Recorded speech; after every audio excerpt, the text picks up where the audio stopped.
মেয়েটার সাথে আমার শারীরিক সম্পর্ক ছিল। বেশ সহজভাবেই কথাটা বলল মৃন্ময়। এরপর বেশ কিছুক্ষণ পিনপতন নীরবতা চলল। নীরবতা কাটিয়ে তুলল মৃন্ময়, বলল, চুপ করে আছেন যে? প্রিয়া এতক্ষণ অন্যদিকে মুখ করে বসেছিল, এবার মৃন্ময়ের দিকে তাকিয়ে বলল, কি বলবো?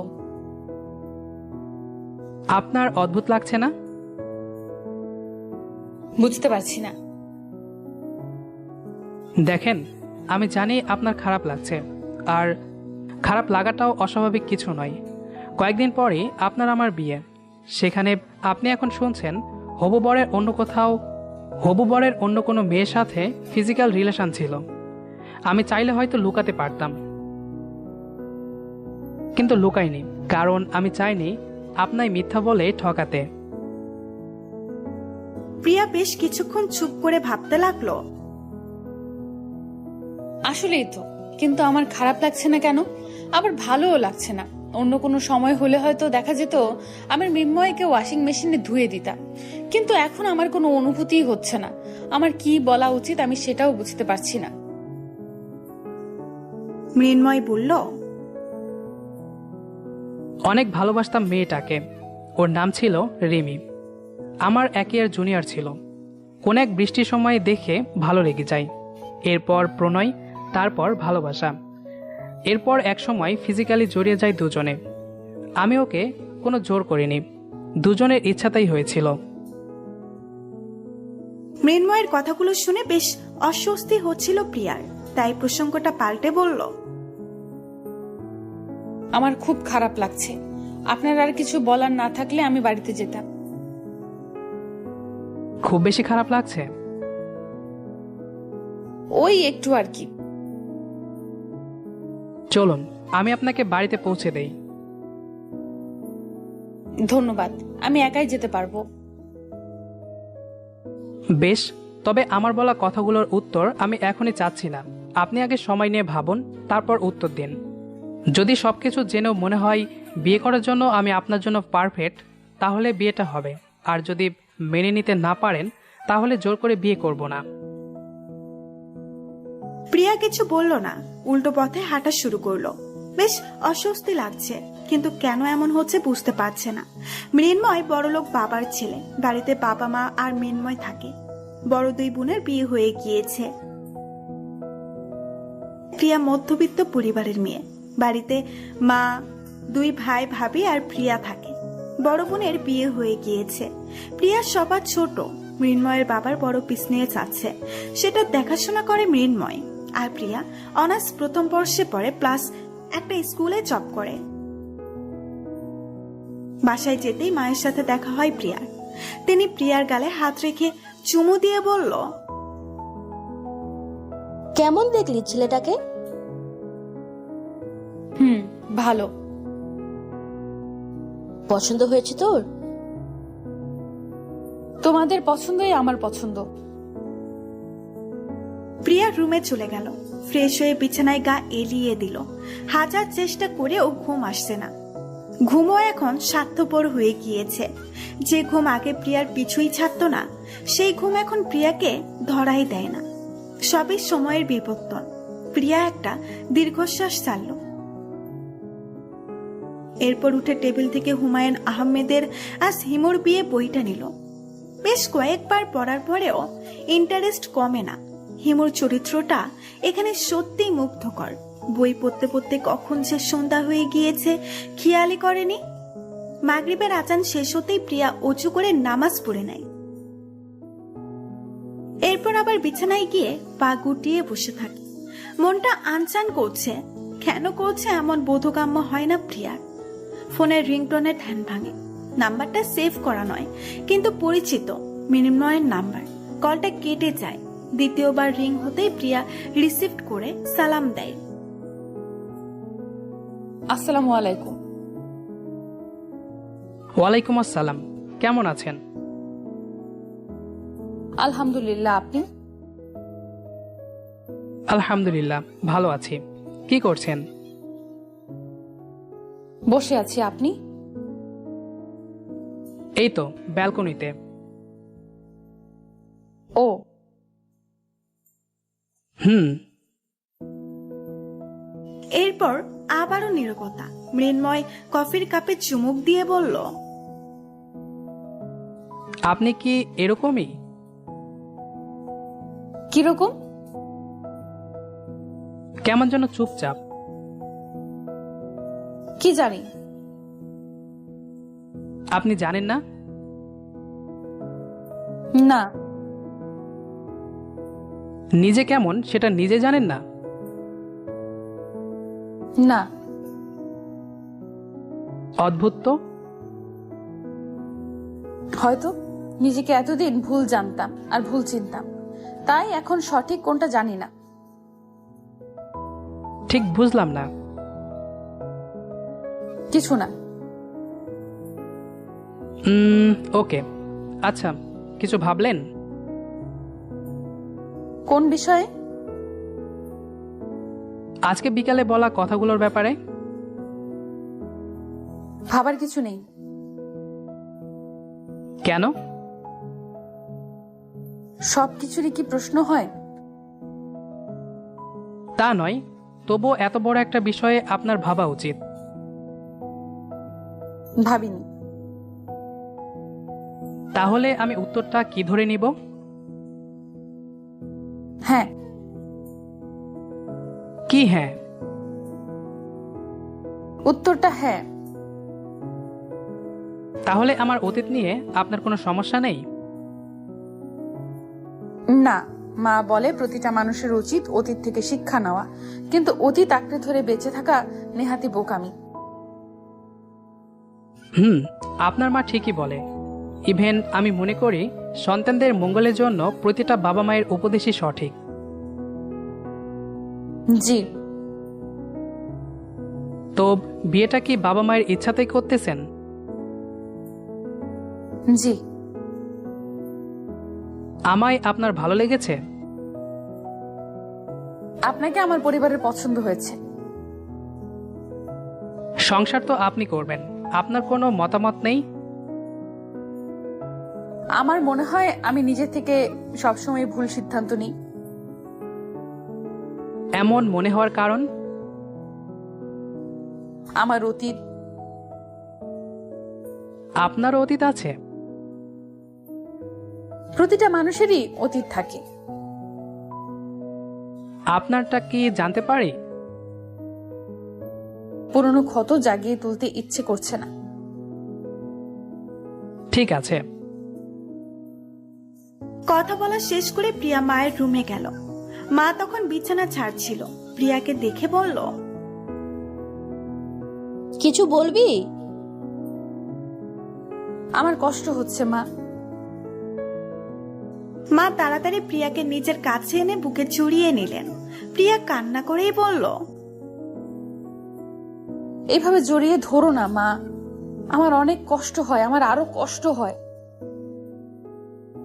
তোকে না কতবার বলেছি অতীত নিয়ে ভাববি না? আমি কি করব মা, অতীত যে আমার পিছু ছাড়ছে না। অতীত ভুলে যা মা, সবাই অন্যায়ের শাস্তি পায়। প্রিয়া কিছু বলছে না, কেঁদেই যাচ্ছে। প্রিয়াকে বিছানার উপরে বসিয়ে শালের আঁচল দিয়ে মা চোখ মুছিয়ে দিল। বলল, মৃন্ময় ছেলেটা অনেক ভালো, কত ভালো পরিবারের ছেলে দেখেছিস? অনেক সুখী থাকবি তুই। এমন পরিবার আর ছেলে সচরাচর পাওয়া যায় না।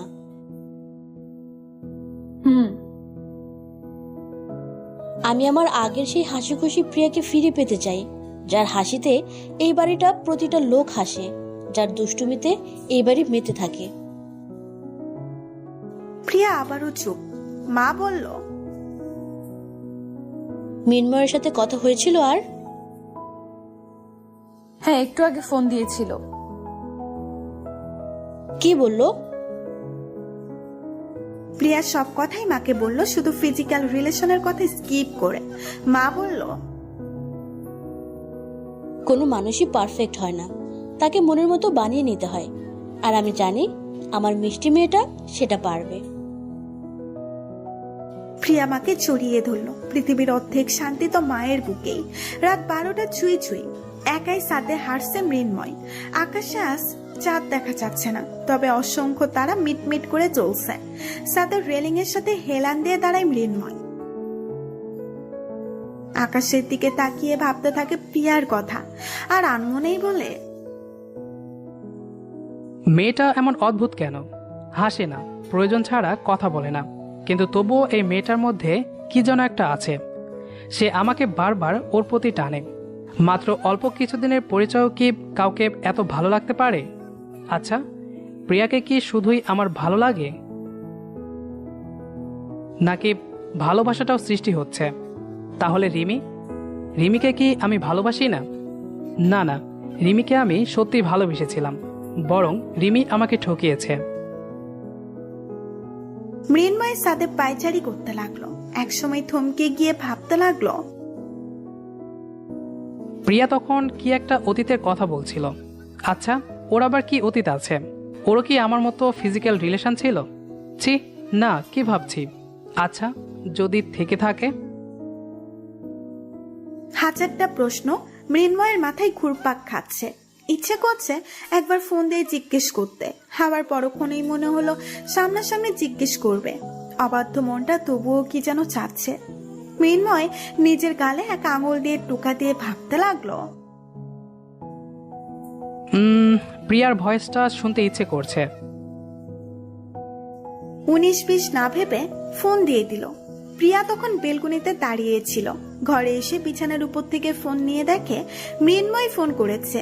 ফোন রিসিভ করে সালাম দেওয়ার আগেই মৃন্ময় তড়িঘড়ি করে বলল, সরি এত রাতে কল করার জন্য, কিন্তু কি করব বলুন? হাজার চেয়েও নিজের মনটাকে বোঝাতে পারছিলাম না। মনটা বারবার বলতেছিল, প্রিয়াকে ফোন দে, তাড়াতাড়ি ফোন দে, এক্ষুনি ফোন দে। তাই আমিও আর মনের কথা না শুনে পারলাম না। মৃন্ময়ের কথা শুনে প্রিয়া একটু হাসলো। মৃন্ময় বলল, আপনি হেসেছেন? হুম। সত্যি হেসেছেন? হ্যাঁ।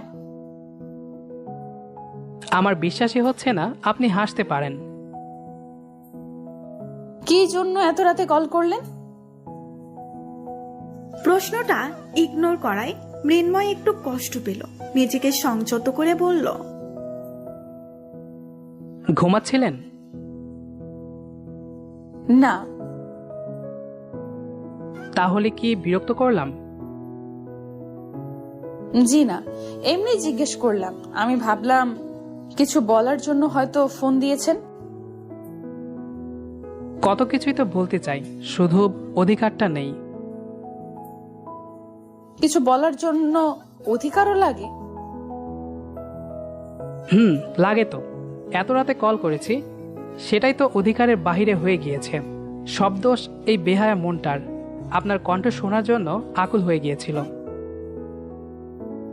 তখন প্রিয়া ধুম করে একটা প্রশ্ন করে বসলো, আমি আপনার কে? মৃন্ময় ওপাশ থেকে কিছু বলতে যাবে, তখনই প্রিয়ার ফোন সুইচ অফ হয়ে গেল। এটা অস্বাভাবিক নয়, প্রিয়ার ফোন খুব একটা প্রয়োজন হয়নি, তাই চার্জও দেওয়া হয় না বেশ কয়েকদিন। ফোন চার্জে দিয়ে প্রিয়া শুয়ে পড়ে।